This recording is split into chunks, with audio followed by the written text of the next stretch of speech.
Sir, kasi nag-ano ko kung ano. So, Oo. Kahit yung ano lang, yung konting mga mali lang. Nakangari siya, tapos parang mapasali. ayun, kailangan talaga i-adjust yan. Tandaan nyo, pag may mga problema na yan, galay, konting gano'n mo. Yan. Grabe na pati yung tunog niya ba? Talag yung sunog. Ano ba nangyari sa'yo before? Anong observation mo? Bakit Siguro nagkakaya? natutulog ako, umikab ako ng pataligid siguro yung mga ganun. Yun? Okay. Sara. Kung mga tagilid. Umasam sa dalawa. Okay. Umasam dahil siya. Food na yung ano mo, content mo. Alisin natin yung... Okay lang po. Ito ka. Kasi, saan ako pagod? Oh! Kunin mo yung sago mo. Tignan mo natin kung hanggang saan yun. Kung ano yung nagkakamali. Nga. Sara. Okay, higa ka patagilid. Medyo malapad eh. Higa ka patagilid doon. Banda. Tama yan, tama yan. Harap ka ron. Yan. Sige, relax mo ng katawan mo. ah. Sige, yung malaki. Dahan-dahan, Sara. Sara.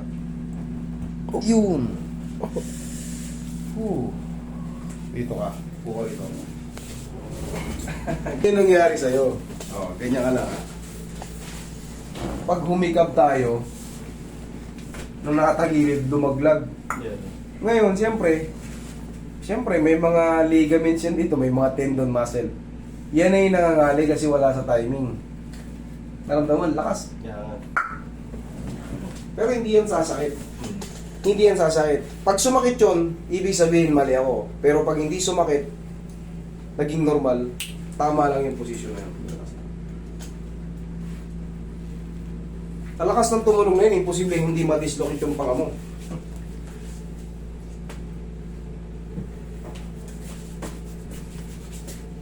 Kasi kung yung dislocation ng panga ay nadagdagan pa, kumbaga nakaganon na nga, tinula ko pa ulit, eh, sigurado mamamaga ito yung portion na mahahatak.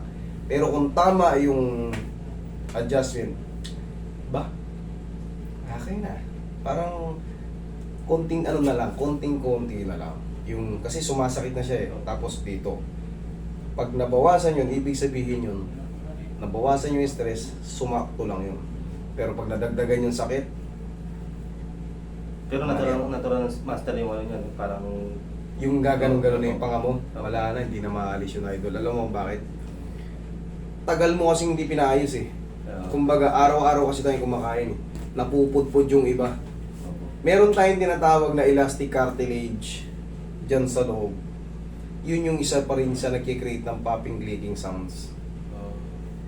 Yung elastic cartilage. Lumalabas yun tapos tumatama yun sa pinaka-condyle. Okay. Hindi pala yun. Okay nga. Sara? Oh. Sakit? Hindi. Wala. Wala masakit. Okay. Idol, ganito. Pag hihigab tayo, Paano na?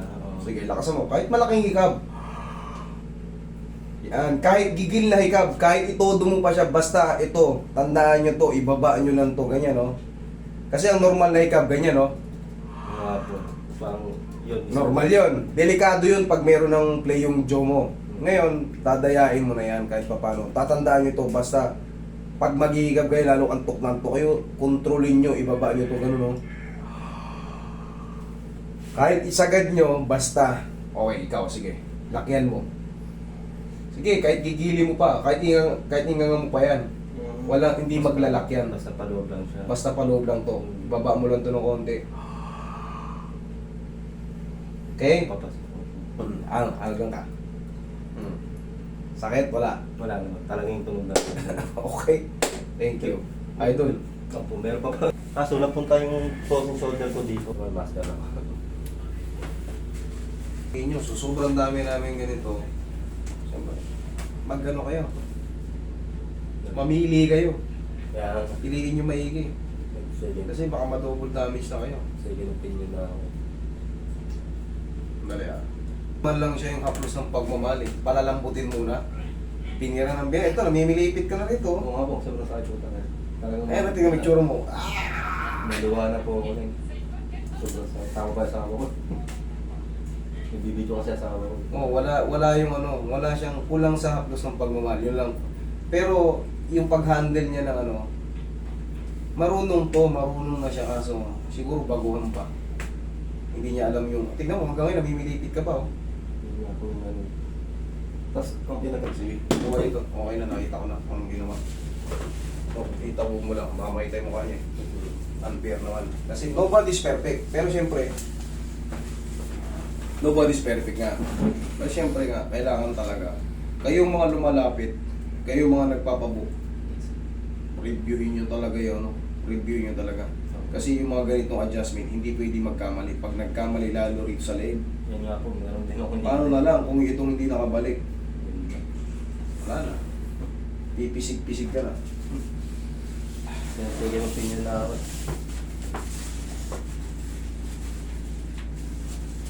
Angat mo nga. Naangat dati, hindi ko Alin, siya alin lang wala ngayon? Dito, hindi ko na siya maabot. Dati inaabot ko. Abot mo naman. Hindi natulad na itong ano talaga. Hindi mo maano. Hindi na, sakit na. Tapos pag natutulog ako ng patagilid, nagigising ako sa sakit. Okay. Straight lang. Naglalabanan. Hindi kailangan habulin yung malalakas na tunog. Sa pagtatansya ng ganito, pagka alam mo nakalayo, hindi na yung tutunog. Hindi mo kailangan patunogin na malakas. Pag may malit na tunog, okay na yun. Relax lang.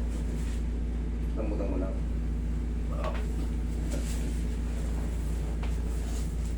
Okay, napa ka. Hindi pa rin mo muna yung maganda mo. Yung iba nag-branch pa eh. Kumbaga, hindi pa nga kayo. Hindi nyo pa nga napapasikat yung sarili, nag-branch pa kayo, di lalo walang lugi kayo. Relax lang.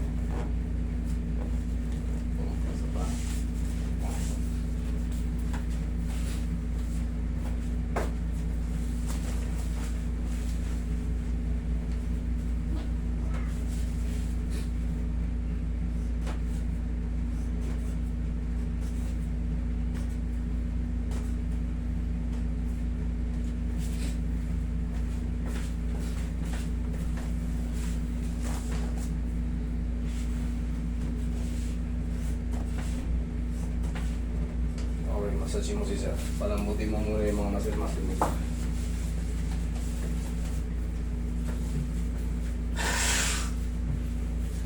Pare-off mo nga yan, pare. Naka-off.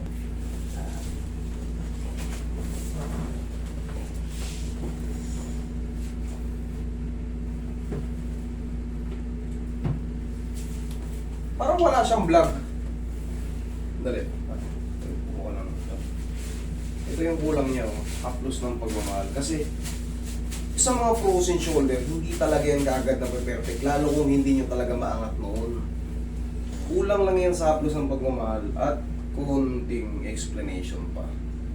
Kasi yung mga baguhan, hindi pa nila kayang i-explain yung after o yung pagkatapos ng magiging treatment. Kailangan niyan kasi tuturuan ka pa niya ng exercise. I-exercise mo pa to hanggang sa tuluyan mag-heal. Tapos after exercise, haplos pa kasi naging stiff na to before eh. Hindi yan kaagad makaka-recover. Yun ang totoo. Sa totoo lang, marunong din siya. Nakita ko yung move niya eh. Marunong din siya.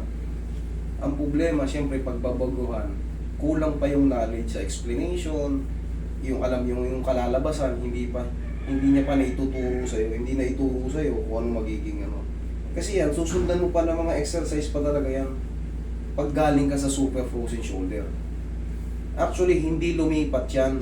Hindi lumipat yung sakit. Yun pa rin talaga. Ang problema, hindi nga lang na-explain sa'yo, part pa rin yan dyan. Nakapaikot pa rin siya dyan sa rotator. Part pa rin ng ano. Dati po kasi nasa loob siya, but before po kayo talaga. Okay, relax na nga. Paluwagin lang natin yan.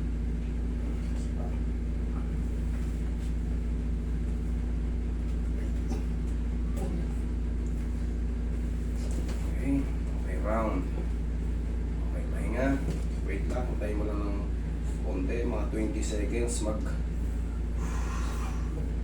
kumbaga, kailangan maka-recover din muna yung katawan mo sa kin rate nating ping. Ano na naman yan 20 to 30 seconds. Tapos magko-cool down siya. Tapos galawin natin na rin. Tapos, siyempre, palagi mo lang yan siyang gaganituhin. Kahit lakasan mo na yan Yan lang naman yung pinaka-exercise nyo Yan, para mag-round yung rotator.